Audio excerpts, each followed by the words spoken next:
because you have to watch out for a whole bunch of stocks on the consumer side as well, from tobacco companies to watchmakers to shoe retailers to apparel retailers, so on and so forth.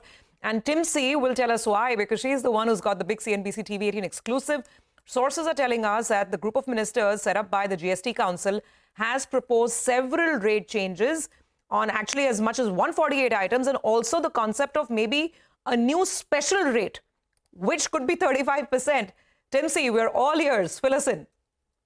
Well, yes, as you rightly said, the group of ministers on rate rationalization, they met yesterday in Delhi, and that's what they've decided, that when they meet the council in December 21st in Jaisalmer, they're going to present their report on rate rationalization, which proposes to have a special rate of 35% over and above. This rate will be over and above, remember, of the existing four slab structure of 5%, 12%, 18%, and 28%. So introducing a new slab there, a new rate, only for two items: tobacco and tobacco products and aerated drinks. Now, they say that the rationale behind this special rate will be to make up for the revenue loss, the potential revenue loss that the council will face because of rate rationalization on several other items. They plan to reduce rates on consumer items, daily use items, to bring it down to 5% on several categories. But when it comes to luxury items, for example, ready-made goods, they say that any ready-made garment which is below the price range of 1,500 rupees should be taxed at 5%.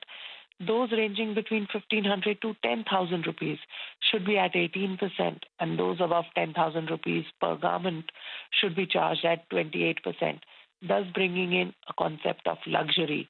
Similarly, they say for watches, luxury watches should be at 28%. The ones which are in the affordable category should be at 5 or 12%, and those in the mid-segment should be at 18%. Similarly, for handbags, cosmetics, footwear, all of this, they've said that there should be a concept of luxury, which should be taxed at 28%, and the ones which are in the affordable category should be at a lower rate of 5 or 12%. When it comes to other items, they say that daily use consumer items should be brought down to 5%. But another potential revenue loss category is insurance. Life insurance and health insurance premia. There's a separate panel which has proposed that pure term life insurance premia should be exempt from GST, where it is currently at 18%. Similarly, for health, the senior citizens should be exempt from health insurance premia GST of 18%. And non-senior citizens category, there is a two segment that they've carved.